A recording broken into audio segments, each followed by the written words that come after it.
So, we are transitioning out of our second unit. What did we look at in our second unit?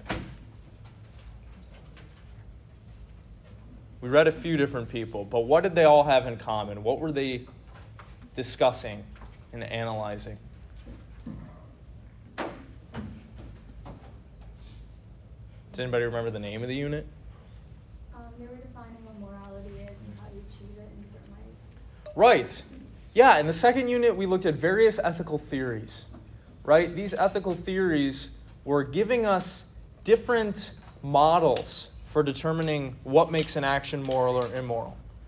First, we looked at Kant, and Kant basically said, if you want to oversimplify, it's the intention of the person acting that matters. We can know whether an action is moral or immoral before we know what happened as a result of it. He was big on reason playing a role in morality, right? Then we looked at John Stuart Mill. What was his view? In contrast to Kant, what made an action moral or immoral according to Mill? Yeah. The intention? That's Kant. Not the intention, but the... Right. Yeah, the consequences of the action, right? It's all about whether or not the action produced net happiness or net suffering. Who did we look at after Mill?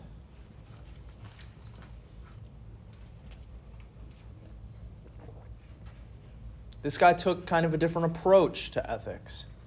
He wasn't so focused on what makes an action moral or immoral, but what.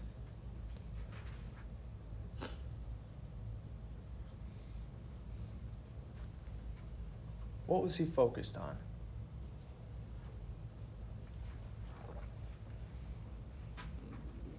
Yeah. Was it Aristotle? It was Aristotle, yeah. Virtue ethics? Yeah, and what was his theory all about? You have to be virtuous in order to have good morals. Right. Yeah.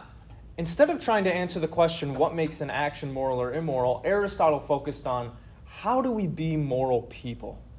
How do we become people that do the right things, the moral things? And so a big part of his view was having the knowledge of what to do in a situation is not enough, right? You also need to develop a certain character, which is going to naturally allow you to do the moral thing when the situation arises. So his focus was more so on how do we become moral people, not on what makes an action moral or immoral like the other two views. Then we looked at a different ethical theory, right? That is different from those three. Who did we look at next? Or what view did we look at next? Right. Do you remember what that was about? Just building better relationships and focusing on Right. Right. We looked at the feminist ethics of care that was pioneered by Virginia Held and Nell Noddings. They thought that the female perspective was missing not only from philosophy as a whole, but also from the field of moral philosophy. If you were paying attention, you would have recognized that those three views that we just discussed were written by old white dudes, right? They thought that that was a problem. There was a perspective missing from their analysis. And so the ethics of care makes care a central component of what it means to be a moral person. Cultivating and strengthening the relationships that we have with people, because fundamentally, the world cannot operate unless people's relationships are up to snuff, right? We're all dependent in our lives on people. The only reason that we're here today, able to do what we're able to do, is because of the actions and behaviors of countless individuals that we're in relationship with, even though we don't really think about that. The relationship that we have with our parents and our family and our friends and so on. Relationships make the world go round, they say. So what we need to be focusing on is attending to those relationships. Who did we look at after that? This is a pretty radical view, right? What was the next view that we looked at?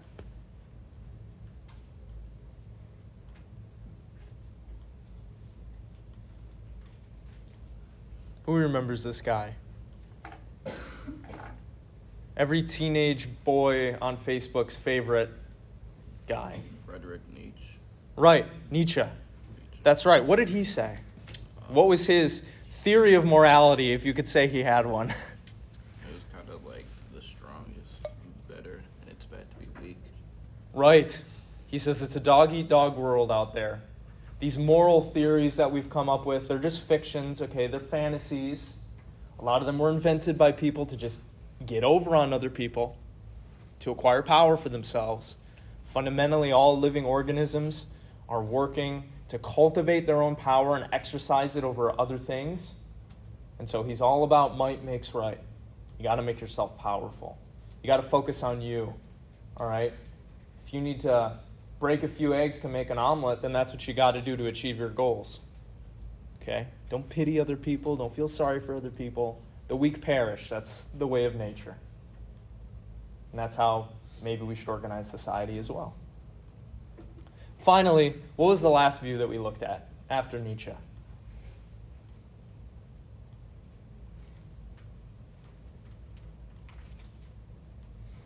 Moral nihilism?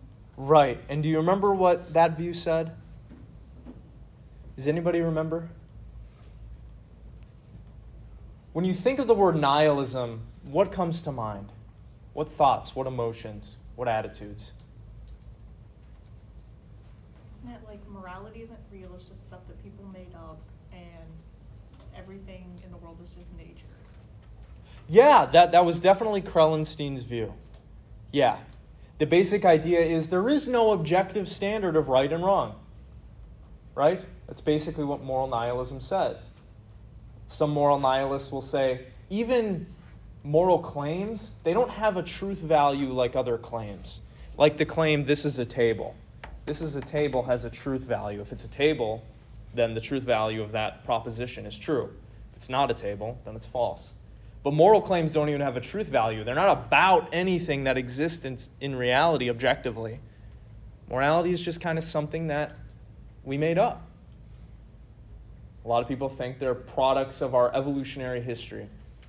And so there's not an objective standard of right and wrong. Rather, we just kind of came up with something and we're sticking to it, and I don't know, that hurts us in some ways. But maybe we could be a little bit more liberated if we let go of this notion that there is an objective right and wrong. That unit had all to do with putting forth these different ethical theories about what makes an action moral or immoral. But we're transitioning into a new unit today. What unit are we in now? Anybody know? Anybody know what we're going to be focusing on in this unit? This is the good stuff. This is where all the interesting conversation comes from. Yeah, Peyton. Applied ethics? Right. We are going to be looking at real ethical issues that face us as human beings. Moral dilemmas, ethical problems, and we're going to be talking it out, seeing what you all think about these different views. What would be the moral thing to do when faced with one of these dilemmas or one of these issues? What is the proper course of action? So we're going to work on applying those ethical theories that we looked at in the last unit to real-life ethical problems.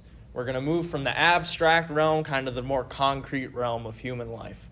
Real human life, the real moral challenges that we face on a daily basis as members of the society in which we live in. And so to do that, I thought that it might be beneficial to start off not with discussing human problems, although that is going to make up the majority of the unit, but discussing animals, animal ethics. How ought we to treat animals? Are animals deserving of any moral consideration whatsoever? Should they play a role in our thinking when we're trying to determine what we should do and how we should organize our lives? Peter Singer, the philosopher that we're going to be looking at today, thinks yes. Animals should be considered when we're doing our moral decision making. And so I asked you to read for today chapter 1 of his book, very influential book, Animal Liberation, in which he kind of kickstarts the animal rights movement. Peter Singer is an Australian philosopher. He's a utilitarian. So he thinks that the morality of actions are determined by consequences. I think he's actually teaching at Princeton right now. And far from being just an armchair philosopher kind of guy who just thinks about stuff in his study, he actually lives his life around his ethical views. He donates a lot of the money that he makes at Princeton to charities and other different causes. And as I said before, he's been one of the leading figures in the West of the animal rights movement. So that's what we're going to be talking about today. Animal ethics and whether animals have rights or should have rights.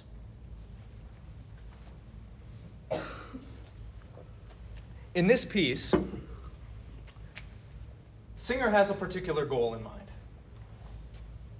He wants to bring awareness to the discrimination against animals, the discrimination that animals are facing, to stop such discrimination and to change the attitudes that lead to it. Bless you.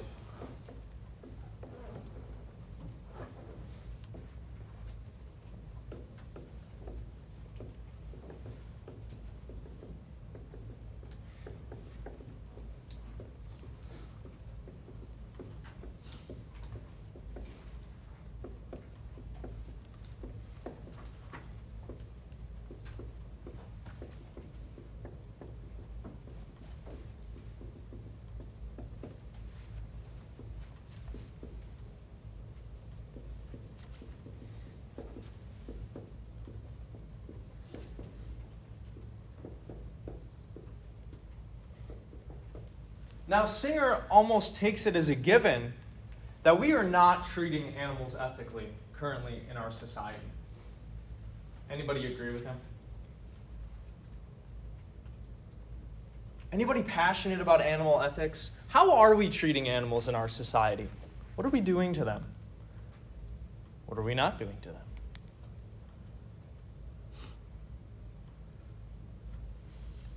Yeah? We're eating them. We're eating a lot of animals, right? Is that bad? Probably. Probably. Why do you say that? I mean, under this idea, it would be because we're not supposed to eat humans, and if we're supposed to view animals as equal with us, it's probably not a good thing that we're eating them. Is it a problem that we're eating them, or is it a problem how we're going about doing that? Or both? I think it's like more of a problem of how we do it, because like if you watch videos about like different factories like Tyson and if Fairlife had like a big scandal going on, they treat the animals so poorly.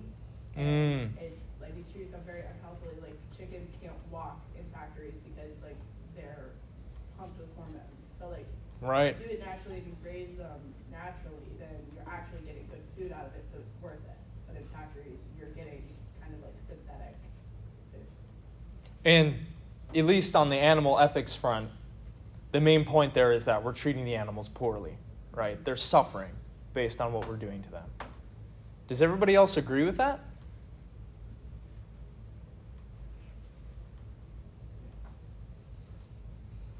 Yeah. Do you want to explain that a little bit more? What else are we doing to these animals?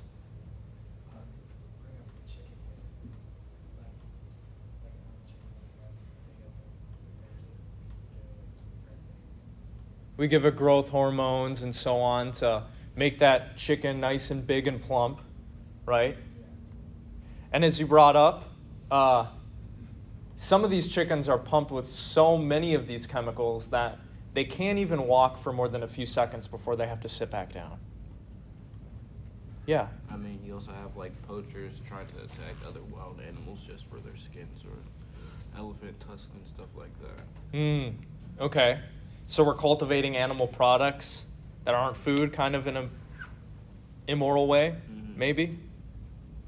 Yeah. A lot of like products get tested on animals. Like I know that's like a big thing in like the cosmetology industry. Like people get like they test animals for like different products. Right.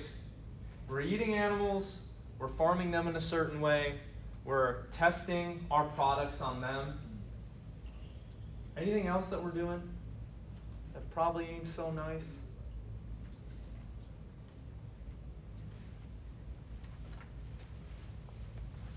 Or how about this question? What animals are we doing all of this to? Who are the victims of all of these practices? Which animals? Like wild animals. Like something you usually wouldn't have or keep as a pet. Okay. Can you give me an example? Like for the poacher thing, like you wouldn't keep an elephant as a pet. They'd attack elephants or rhinos. You wouldn't keep that as a pet. On different safaris, right, there are these big game animals that usually wealthy people will go and kill, right? Sometimes illegally. Elephants, tigers, rhinos, stuff like that. What about in the U.S.?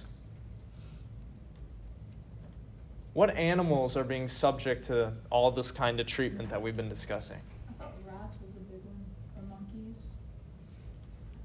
Could you say more about that? What kinds of things are we doing to those animals, do you know? I can't think of a specific thing. I just feel like they always use stuff on this recording. We tested a lot of things on mice, that's for sure. Some experiments we keep monkeys in cages, right? And maybe that's an immoral form of holding on to them. Like a lot of animals, like mice and monkeys and stuff, they're medically tested on because they have like monkeys have like a higher brain capacity than another animal. So essentially, like these medical companies will give them medications that are not approved yet, and like watch them like suffer or like see how it kills them. So like, and like you said, they're being kept in these cages, so they're receiving a different kind of like abuse than like say a cow would. A cow is mainly abused for like the meat that it provides. Monkeys are abused because of their mental capacity and like the way that they can function. Right, okay, so we brought up cows, monkeys, mice, and rats. What else? What were you going to say? I feel like what she said, rats are like really tested in scientific experiments. I don't know exactly what, but I feel like I've seen a lot of videos on that. Okay. We brought up chickens already, right? We're doing a lot of factory farming with chickens, cows, pigs, right? People eat a lot of pork in this country. Now, there are some people who think that there's nothing wrong with the way that we're doing all of this. But Singer obviously disagrees with them. He thinks that the poor living conditions of these animals, the way that they're being factory farmed, the way that they're being treated, the way that they're being experimented upon, the way that they're being killed for goods such as leather and other animal clothing like that, furs, all that is bad and ought to go.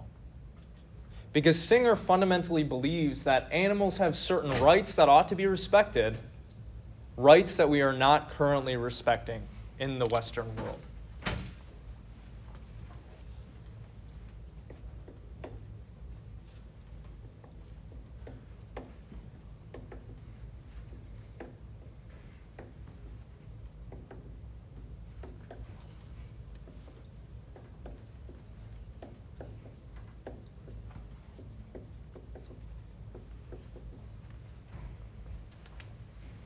Does anybody know why Singer thinks that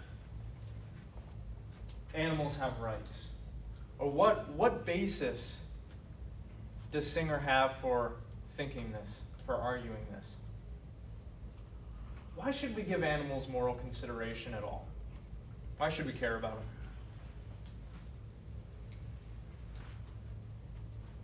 them? Bless you. They're different than us, right? They can't reflect. They can't reason. They don't really have free will like we do. Why should we care about them at all? Wasn't he talking about their mental capacity and like comparing it to how we treat babies? Now technically like a young like goat or something will have like a higher mental capacity than a baby. But we like hold those two things on different levels. Right, there seems to be an inconsistency there, right? There are animals that have more intellectual capacity than a lot of children. But we still treat children pretty well, right? We don't eat them. We don't factory farm children. We don't kill them for their children products, right? I don't even know what that would be. But what's up with that? There seems to be some inconsistency there. Now, it's clear that we respect the rights of humans, mostly, in the Western world, right? Or at least that's the ideal that we ascribe to, right? We all believe that we have these fundamental rights, life, liberty, the pursuit of happiness, that are inalienable, that ought not to be transgressed, right? I just can't come into your house and take your stuff. I don't have the right to just kill you if you make me mad, right? We seem to respect human rights. But what is the basis for this kind of treatment? We say that there is, when it comes to rights, equality among people. But people are not actually equal, are they? Do we all have the same capacities, the same intelligence, the same physical fitness? Are we equal in all of these ways? No, right? We have different skills, we have different capacities, different IQs, all of this stuff. But yet we still respect each other's rights, right? So one of the points that Singer makes in this piece is, when we're treating other humans the way that we treat them, equality doesn't really figure into it in those terms, right? Just because someone is smarter or dumber than you doesn't affect whether or not you respect their rights, right? Or whether they can run a faster mile than you.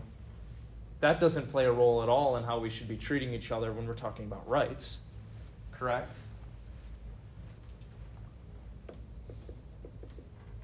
So there are some people who have put forth that, we treat people the way that we treat them because generally we're all equal. Singer says, no, this is not actually the basis for why we treat people the way that we do in the Western world. Treatment of humans currently, that we respect each other's rights, is not based on actual equality among people.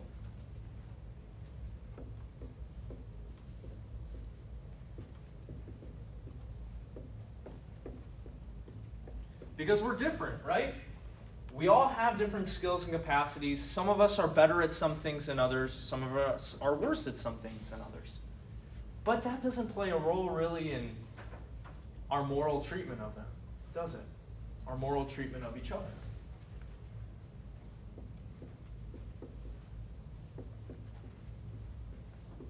So one argument that you could make, if you just wanted to keep all the factory farming going, you wanted to keep the whole system in place, is the idea that, well, animals are not equal to us, so we can treat them however we want. But Singer thinks this doesn't really make that much logical sense. You're not being consistent if you think that way, because you're not going to meet anybody else in life who is equal to you in every respect. So it's clear that the way that we treat people is not based on that. It's based on something else. Thus, we shouldn't deny animals their rights just because they're physically different than us or intellectually different than us.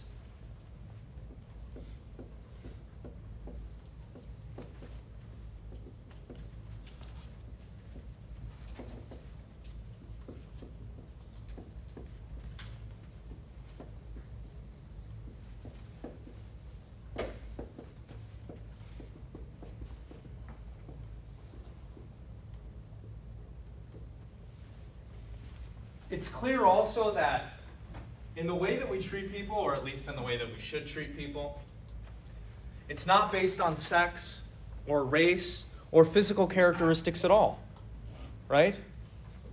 We all come from different backgrounds here, different cultures, different ethnicities, but we all still respect each other's rights.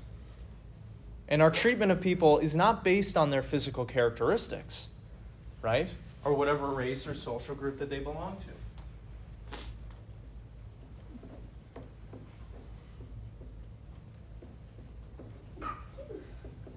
Bless you.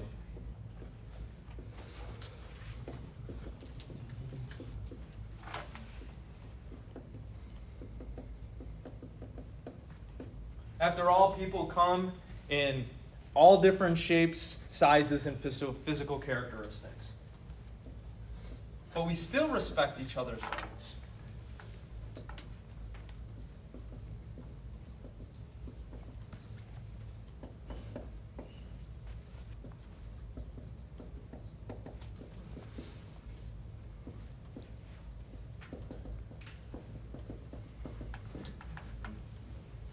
Now, there are some people who think that, well, maybe we can justify our treatment of animals because they don't have the same intellectual capacities as us. Right? Oh, that's just a dumb cow, right? The cow can't reason. The cow doesn't really have free will. The cow can't reflect on its life. Is that a good enough basis for treating it differently than other humans? What do you think? The cow is a different species than us, right? Cow is not as smart as us. The cow can't do as many things as us. Is that a good basis to justify different treatment of the cow or any other animal?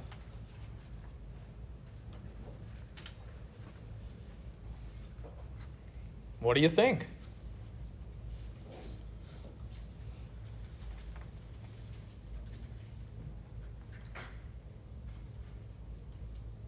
Yeah. I mean, like you said earlier, like small kids and like disabled people, like, you know, they don't have the same brain capacity as everybody else, and like I think even on a general note, everybody has a different brain capacity. Everybody has different abilities to understand things and, you know, look back on their lives. So that's not a good way to just like clear cut say they're not smart or like they can't really reason. So there's a reason that we should mistreat them. Right. Exactly. It's clear that when we treat other humans a certain way, it has nothing to do with their intellectual capacity, does it? If you have somebody who's in a coma, who's a vegetable in the hospital, who's not there, you don't violate their rights just because they can't do a math problem or because they can't reason or reflect, right? Babies, toddlers don't have the same intellectual capacity as us, but that doesn't mean that we can violate their rights, right? Moral consideration and how we treat other organisms does not seem to be based on intellectual capacity at all. At least when we're discussing rights and morality, right? Were you going to say something, Dio? That's cool. You see what I'm saying here? Or rather, what Singer is saying? If we just say that we can justify our treatment of animals based on intellectual capacity, we're not being consistent because we don't apply that standard to other humans, right? We don't violate babies' rights because they don't have the same intellectual capacity as us. So it's not a good basis for justifying our treatment of animals. It's not a good standard. We're being inconsistent if we try to do that.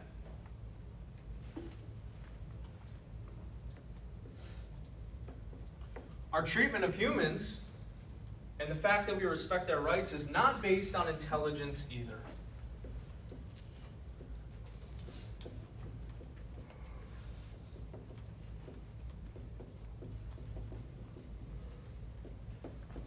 Children, babies, people in comas, people who have really severe mental disabilities, we don't just throw their rights out. We don't just treat them however we want to. Right? We still respect their rights. Or at least we ought to, right? In an ideal world.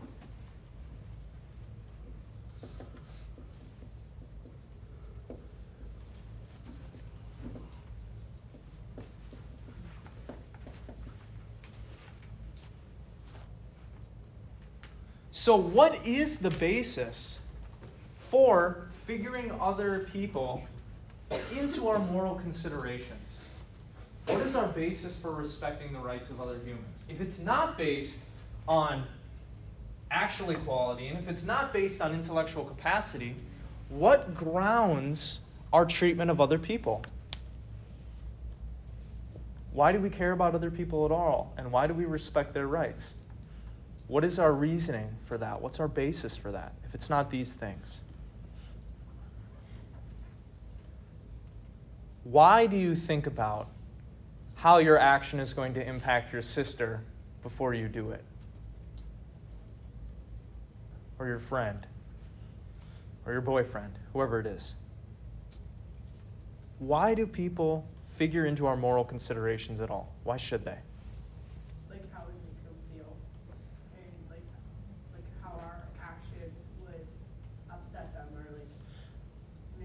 them or if they would suffer because of what we do. Very good. That's the word I was looking for. It is people's capacity for suffering, Singer argues, that grounds our treatment of them. If something doesn't have the capacity for suffering, it doesn't matter how you treat it, right? You can sit on a rock, you can throw a rock, you can break the table, you can eat your lunch on the table. All that's fine, because the table doesn't have any perception. The table does not have a capacity for suffering. It would not be appropriate, though, to sit on a squirrel and eat your lunch, right? Or to throw a human being around the room willy-nilly, right? Human beings and animals have the capacity for suffering. And it is this capacity for suffering that should cause us to consider them when we're trying to engage in moral decision-making. Rights and how we treat people morally should be based on capacity for suffering.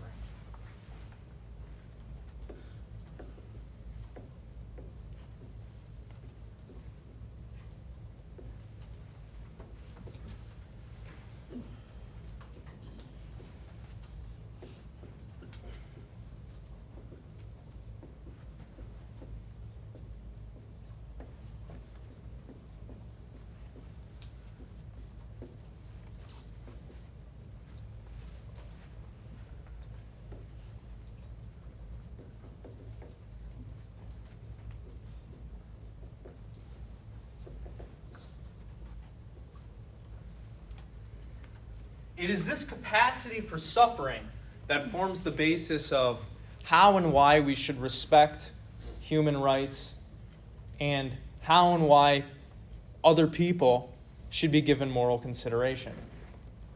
Because animals also have the capacity for suffering, they should also be figured into our moral decision-making processes and our actions. I have a question. Yeah. Do you think it would be morally right to give us for the advancement of medicine so that we can decrease suffering in animals? That's a good question. I'd like to return to that at the end. Because I think once we get through this, maybe we'll get an answer to that or a possible clue. So just hold on to that. Now, Singer says that animals have the capacity for suffering just like humans, so they should be treated in a certain way. They have rights that should not be infringed. But he makes an even more radical claim than this. I don't think there are a lot of people who would disagree with this right now, right? But you might disagree with what he says next, which is, because humans and animals have the capacity for suffering, human life and animal life and human interests and animal interests should be given equal consideration.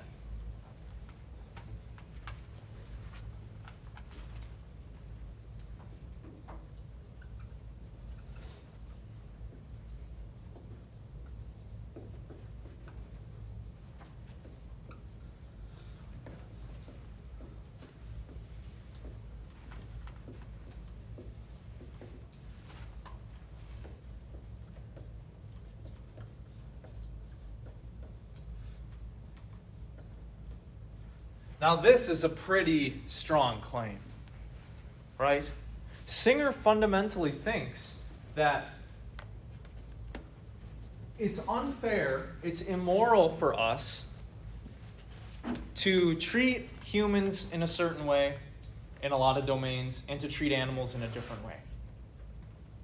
Human and animal life should be given equal moral consideration when we're trying to figure out what we ought to do. Human life is not intrinsically more valuable or should be prioritized than animal life. What do you all think about this? Does this view make sense, or is it a little radical?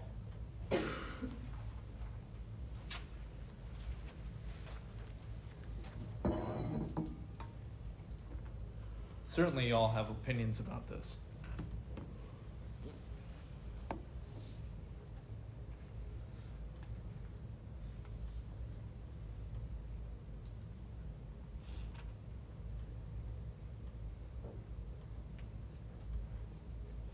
Do you think animals should be given equal consideration when you're trying to figure out what to do?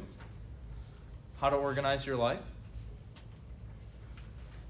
Or do you think, no, humans should be given more consideration? We should worry more about how our actions are going to impact other humans rather than animals.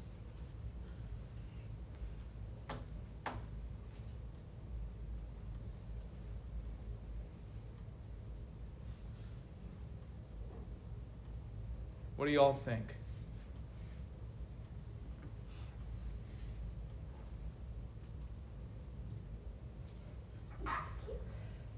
Bless you.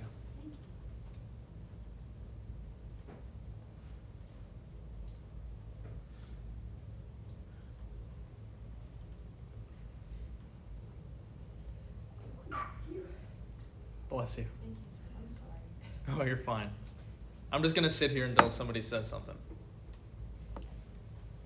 I feel like when it comes to like animals and like the comparison between like animals and like younger children or like disabled people or whatever is like animals don't have like they're not the ones that are like we have to thrive off of them. Like we use them like to live and do other things. They're not gonna use us or like they don't have anywhere else to progress. Like they're not building cities, they're not going to work, they're not like they don't have the capacity to do any of that. Babies and like other people like that, like they can grow up to do those kinds of things and become a part of the society. So I think that humans should be a little bit selfish and use them. Okay. In a good way. Like I'm not saying like no, like don't abuse animals. Like that's not cool. But Right. But you think humans are more valuable than other animals? yeah, absolutely. But like I also have a cat who like I love her to death. Like she gets treated very nicely, but Oh, yeah. Nobody's messing with my cat. Humans.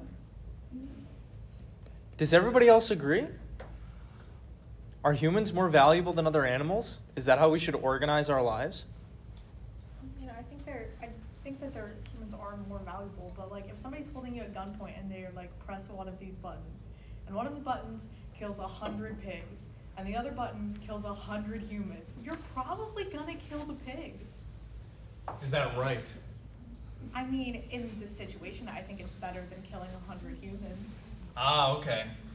So do you also think generally humans are more valuable and human life should take priority over animal life? Yeah, but I think that like animals should still like be a thought in the back of like people's minds when coming to like important decisions. Like it's kind of like the environment. Like if you're gonna do something like I don't know, builds a car that will help people travel like really quickly or whatever, and building that car would help thousands of people like get to their jobs, I don't know, boost the economy or some garbage. But in consequence, it destroys the ozone layer. Like you're gonna think about it, but like you're probably not gonna build the car. Okay. Does anybody have a different opinion? There's a word for prioritizing humans over animals, or prioritizing any species over another species. Y'all know what this word is?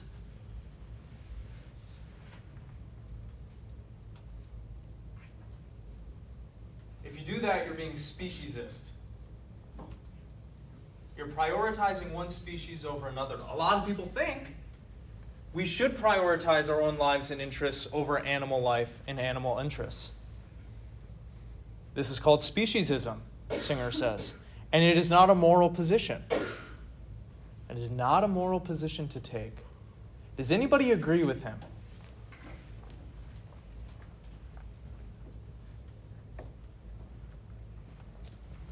Or do you all think, yeah, humans rock, animals lower on the totem pole?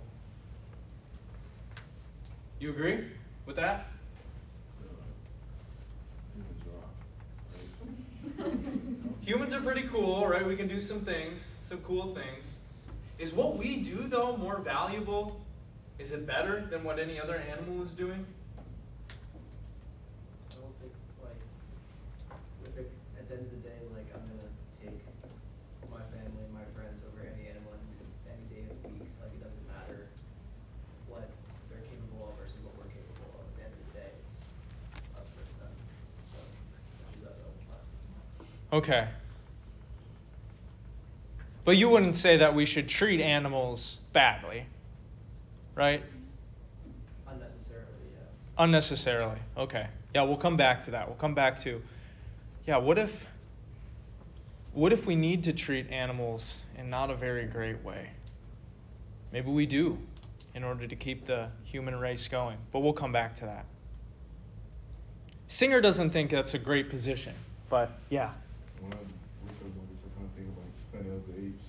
Like, let's say if apes were like enhanced, whereas they think just like us, and they're competing for like to strive just like us, and they try to kill us, like then we have no choice to kill them. Yeah, I mean, should we just roll over for the revolution of the apes? Should we fight back? I don't know.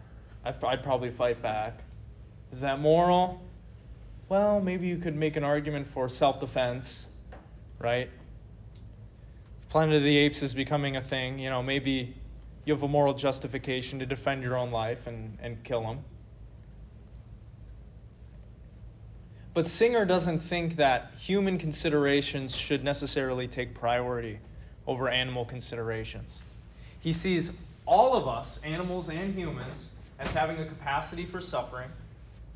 This capacity for suffering is what allows us and animals to form interests and preferences at all. Because if we didn't have the capacity to suffer, we wouldn't really care about one thing more than another. We wouldn't have more interest in one thing over another. Everything would be the same to us. If you imagine if a rock had consciousness, what does the rock care if, the wind blows on it or a stream is next to it or an animal sits on it? Can't suffer. Nothing can affect it. So he says the capacity for suffering is what allows humans and animals to form interests and preferences at all. So it's a good basis for determining how we ought to treat organisms that have this capacity for suffering. Double S there.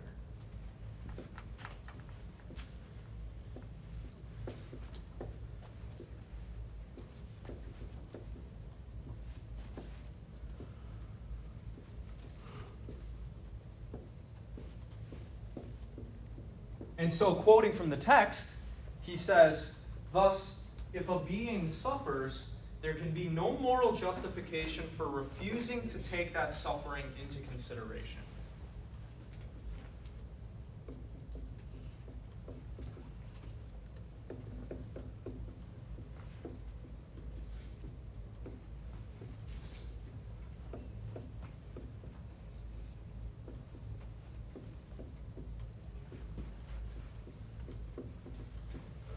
So when we're trying to figure out how to live our lives, act morally in organized society, we have a moral responsibility to consider how our actions are going to impact other creatures, other things, other organisms that have a capacity for suffering.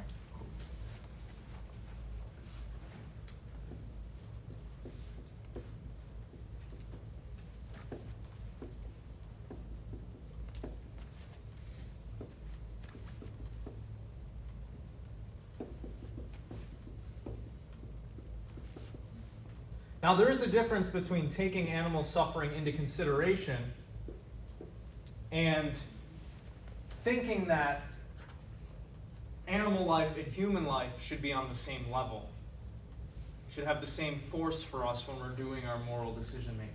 But that is what Singer believes. He says that current treatment of animals is speciesist.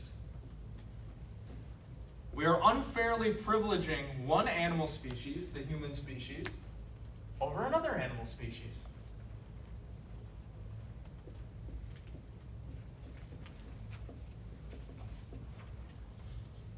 As I've said before, speciesism is this view that a particular species' interests and lives are more worthy of consideration than other species' interests and lives.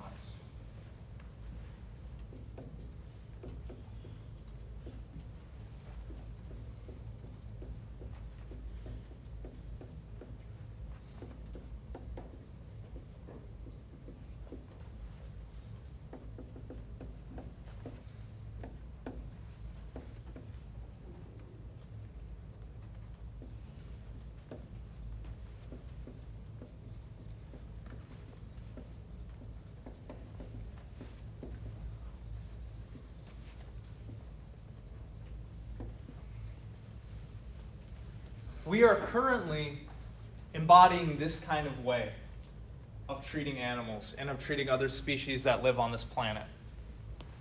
Numerous human practices are speciesist, Singer says, and therefore they're immoral. There's no good logical basis or grounding for a speciesist position.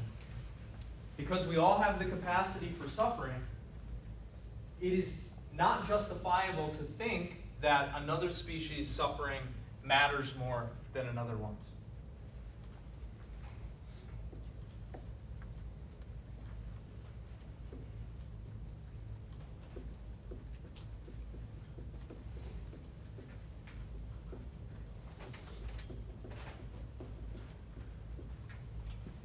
We've talked about some of these practices already, right? There are issues with how we in the West are engaging in meat production and consumption, right?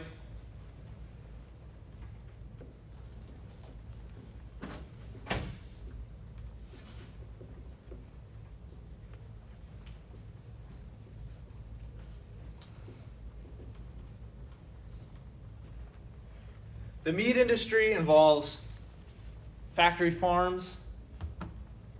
It makes a lot of animals suffer.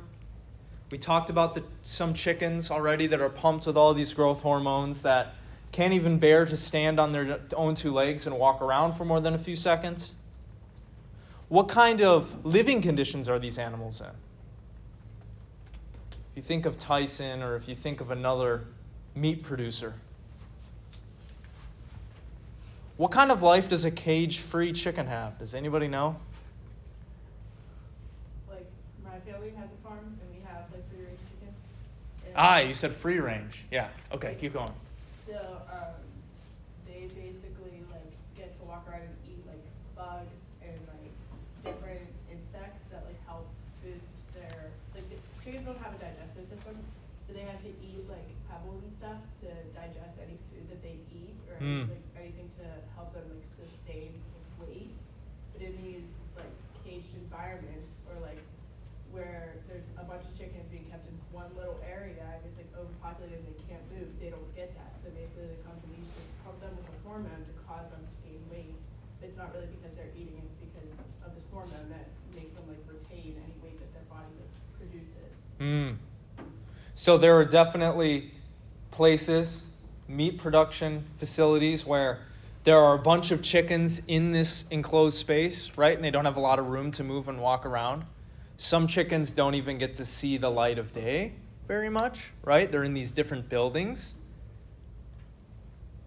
You can buy different products at the store that will have different labels on it, right? Free-range chicken eggs, cage-free chicken eggs. The free-range ones, they get to walk around, right? They get to kind of wander and do their chicken stuff. What about cage-free chickens? Anybody know anything about them? Anybody know what counts as a cage-free chicken?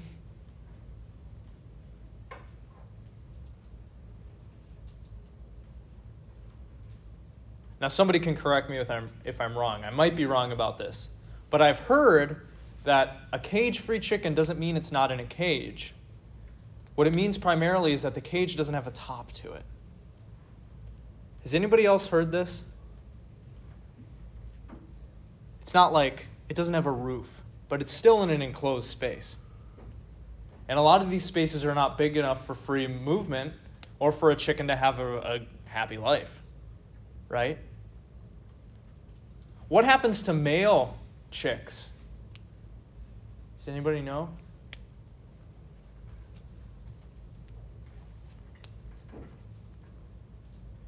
A lot of male chicks just get killed right away. Just get thrown out. Because the male chicks aren't going to lay any eggs. So there's an argument to be made that a lot of facilities in the West are engaging in male chicken genocide.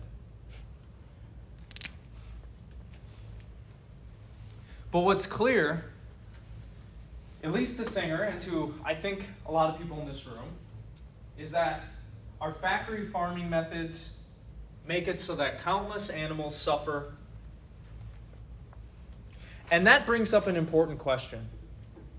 Do we even need to eat meat in order to have a healthy lifestyle? What do you think?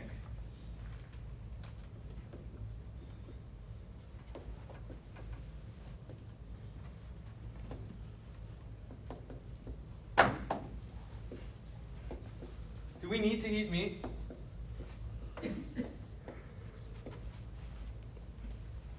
Where are all the health science majors in this room? Dietetics people.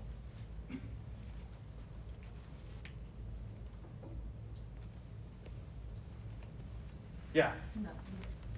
No. You can be vegan or vegetarian. And still live a healthy life? You can get like protein and stuff from other kinds of foods. Like, yeah, you don't have to. Okay. Let's ask an easier question. Maybe that one's a little harder. Do we need to eat as much meat as we're eating? Americans eat a lot of meat. Meat for almost every meal, right? Do we need to eat that much meat? No, we don't need that much meat. You don't eat that much, or we don't need to? No, we don't need it, and I don't. Okay. Did somebody say heresy? I love the taste of meat. I do. But Singer is prompting us to reflect on our own consumption practices. How are you contributing to these animals' suffering by buying all this meat and eating all of this meat? Are you having a positive impact on animal life, or are you having a negative impact? Singer would say, we're all pretty much having a negative impact, and we're causing a lot of suffering through our consumption practices.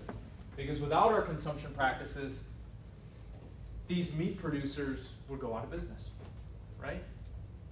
Or they wouldn't produce nearly as much meat as they do now, which would involve less animals suffering and being killed, right? He thinks you don't have to eat meat to have a healthy life. So eating meat isn't even like a really justifiable thing to do. Unless maybe, you hit a deer with your car and it's dead anyway, and then you take the venison for yourself. But the factory farming methods we're engaging in, Singer thinks, are deeply immoral. We don't need to be eating as much meat as we do. We don't need to be eating any meat.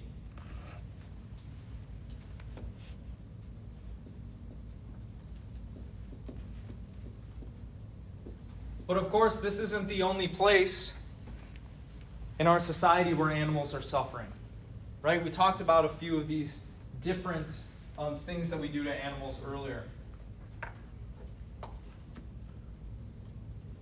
There are a lot of companies that are in the business of fur and leather production.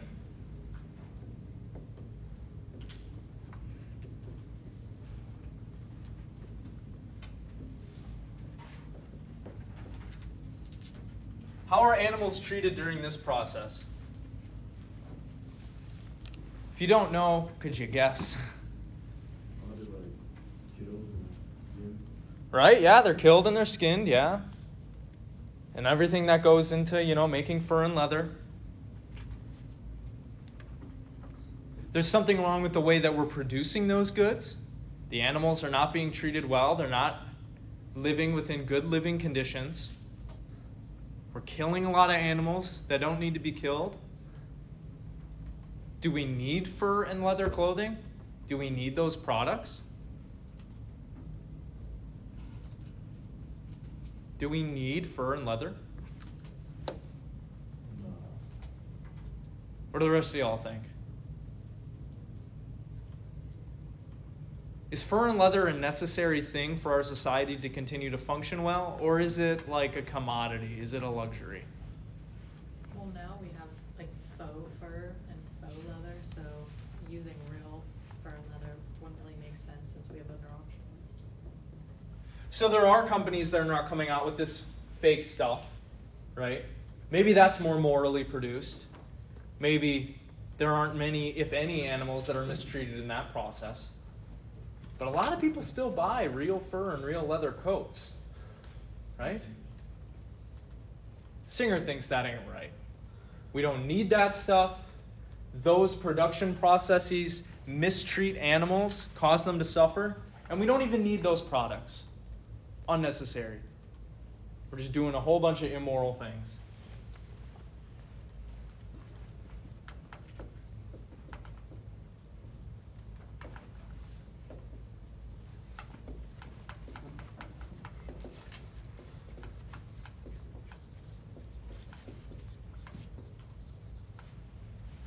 Finally, the big one that he touches on is animal experimentation, which has been brought up before. We use animals in a lot of different experiments. We use animals to test our cosmetic products, right? Our hygiene products. We use animals in kind of animal behavior testing, kind of animal psychology experimentation, right? Psychological and physical testing on animals ain't right. Or at least the way that we're doing it right now isn't right, if you want to tone down Singer's argument a little bit. Making animals our guinea pigs for these products that we probably don't even need is deeply immoral. And yet we're doing it at a massive scale.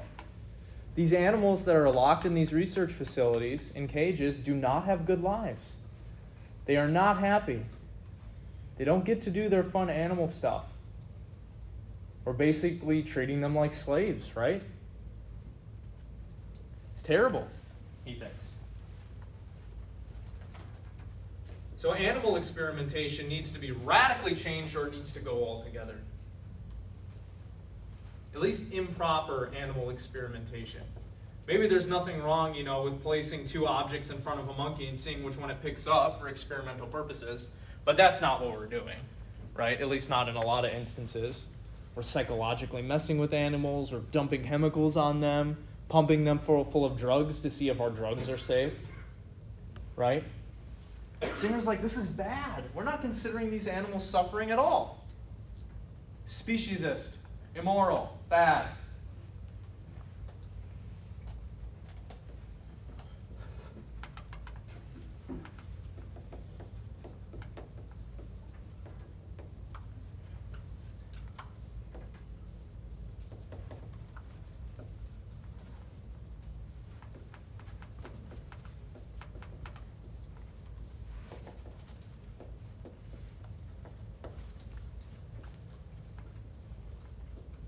In fact, if you look, I don't know if Singer says this in the article, but you could extend his argument. If you look at a lot of the things that we're producing right now in society, we don't need any of this crap, really. Who needs this? Who needs this? Who needs that? We are engaged in these modes of production and consumption that are treating animals terribly for stuff that we don't even need, so we can have more convenient lives, but we're not thinking of the animals. What we are doing is deeply wrong, Singer thinks. He's actually a vegan. He does not eat any meat. Doesn't eat any animal products.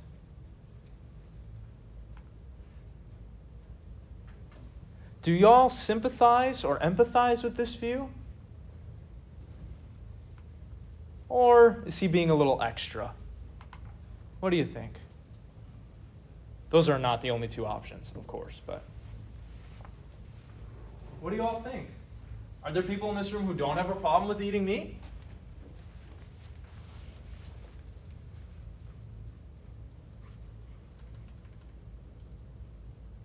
Meat's pretty great.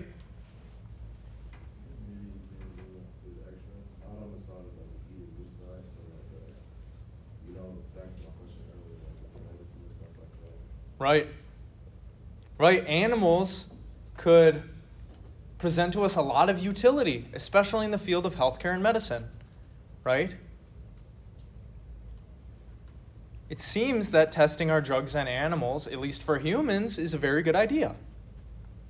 Right? So we don't unnecessarily kill people.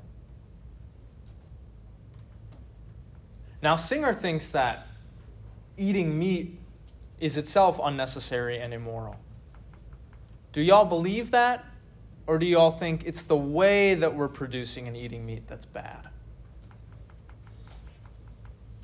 Yeah. It's the way we're producing and eating meat. So you don't see any problem intrinsically with eating meat? No, if it's done sustainably and ethically, not you're ordering like 8 50-pound steaks and you're eating like maybe 2 of them and throwing the rest away. Okay. So maybe waste is something we want to consider. Yeah. Yeah. I think, like, obviously the big producers, like the Purdue's, that are treating their animals not right isn't okay, but I mean, personally, my dad's a butcher, so I know where I'm getting all my meat from, and I know that the animals aren't being, like, punished or, like, they're not being treated unfairly, so. They have good lives? Yeah, and I don't have an issue eating meat because of that. Anybody else? Meat tastes pretty good. Maybe that outweighs what we're doing to animals. Maybe not, though. I feel like his ideas make sense on paper, but it's one of those things where you're so used to living a certain way. Like, I agree with everything he's saying, but I still like eating meat. So you're not going to give up eating meat? Does anybody want to give up eating meat after hearing all of this? Or are you just like, meat's too good? I don't know. That rare steak, you know? But an animal had to die for that steak.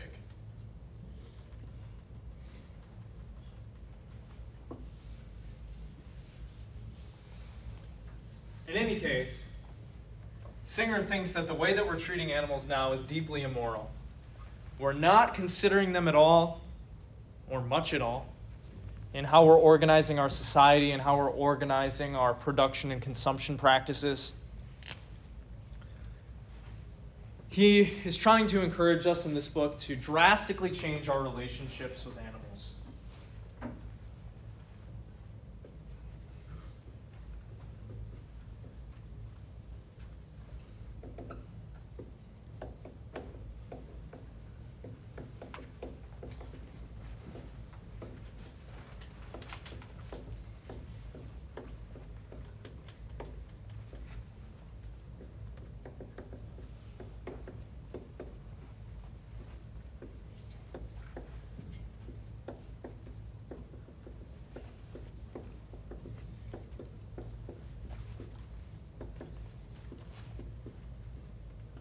Our current practices of meat production, meat consumption, animal experimentation, fur and leather production are speciesist and immoral, he says.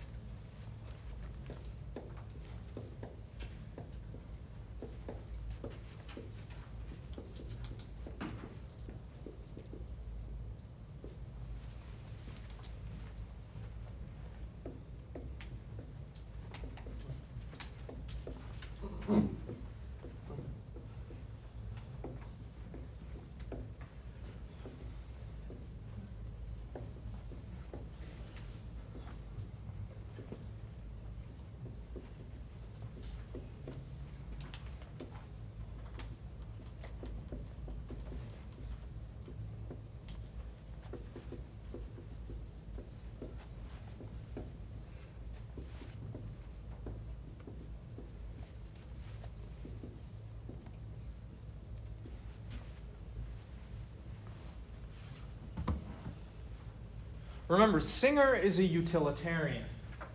So he's trying to maximize happiness in the cosmos, but more locally on Earth. Animal suffering should figure into our moral decision making because that plays a significant role in the total level of happiness or of suffering on Earth. Right? Lots of animals are suffering. That's not good. That brings the maximum utility down, the maximum happiness down. So, he develops a utilitarian argument for doing away with these practices because they're producing suffering. What would the other ethical theories say about animal ethics? How should we treat animals if you were to adopt one of those other ethical views? You could be a utilitarian and think that animals don't matter. That's true. But what about Kant's view, or Aristotle's view, or Held's view, Nietzsche's view? What would these people say about how we should treat animals? What do you think? I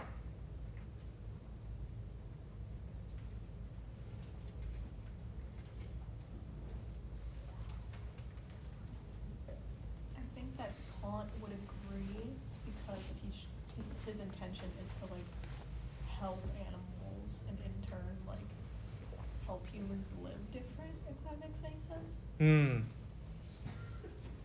You may be able to construct a Kantian argument for treating animals a certain way, but I don't think it would be very strong. Does anybody know why?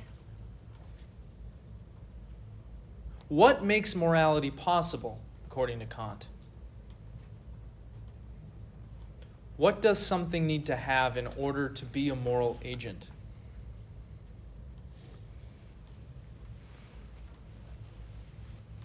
What do we have that makes us different than the other animals?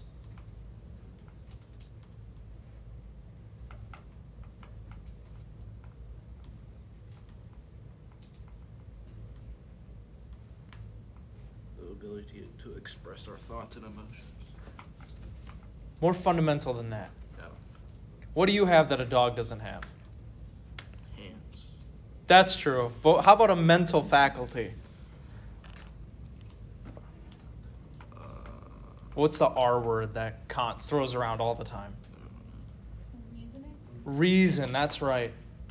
For Kant, morality is just under the umbrella of rationality. Reason is required to be a moral agent and to engage in moral decision-making at all. Therefore, only things with reason, you might say, are worthy of moral consideration. Animals don't do anything that's moral or immoral, right? At least according to Kant. The lion killing the gazelle is not immoral.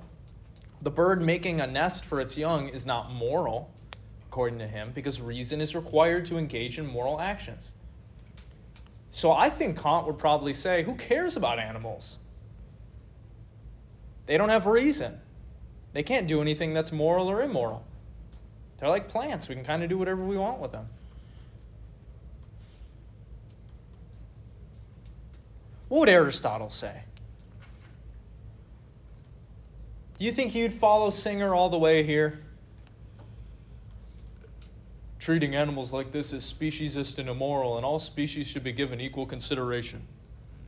What would Aristotle say about that?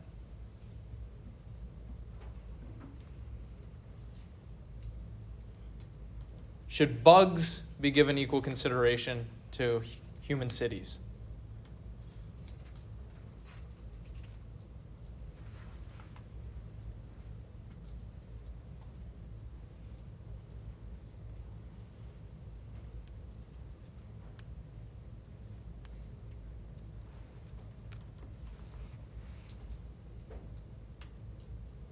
Seen some shaking of heads? Aristotle probably doesn't care that much about animals, right? Although an argument could be made on virtue theory grounds for treating animals more ethically than we are now. Because if you think about it, if you're trying to be a good person, if you're trying to perfect yourself, to further your capacities, strengthen yourself, make yourself more mentally and physically fit, engaging in development, that probably involves treating animals a different way than you are now, right? Animals might be a good opportunity for you to develop virtues like kindness and friendliness and things like that. So maybe Aristotle would say, there's nothing wrong really with eating animals, but maybe you could use them as an opportunity to become a better person, right? What would Held say? Ethics of care. This one is easy, maybe.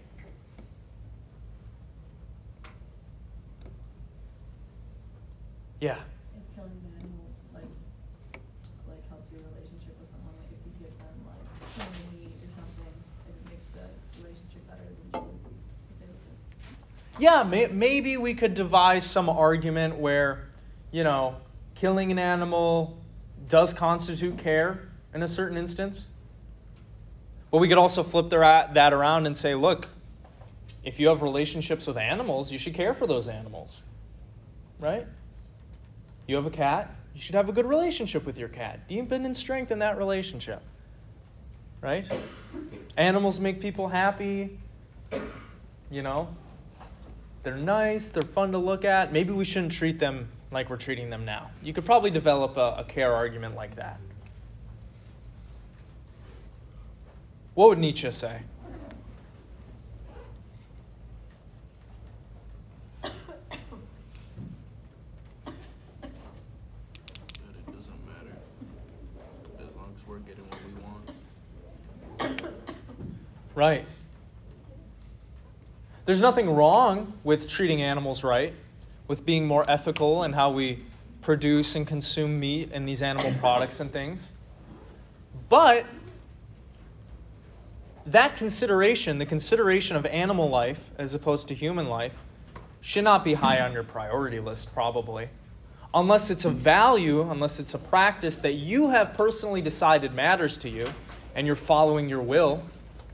Right? Remember, Nietzsche's not big on just accepting the morality or the culture or the conditioning handed to you, but questioning it and deciding for yourself how you want to live your life. This is kind of complicated, though, by the fact that near the end of his life, shortly before he died, he did see a horse being beaten in the road, and he ran out and hugged it like a madman and was trying to get the person to stop beating it. But he was kind of insane at this point, so maybe... Who was that? Nietzsche. Yeah, he ended up kind of losing his mind later in his life.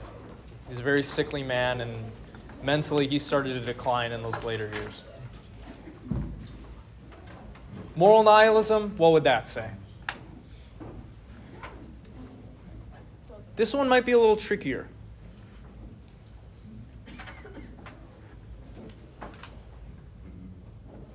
There's no objective right and wrong, but they would probably agree what we're doing right now ain't cool. Right? We could be doing better. Right? We could be treating animals better. It's not going to say treating animals in the way that we're doing it right now is objectively immoral, but it will probably say there's room for improvement here. All right. Does anybody have any questions about this? Concerns? Final comments? Feel like you get Singer's View pretty good? All right.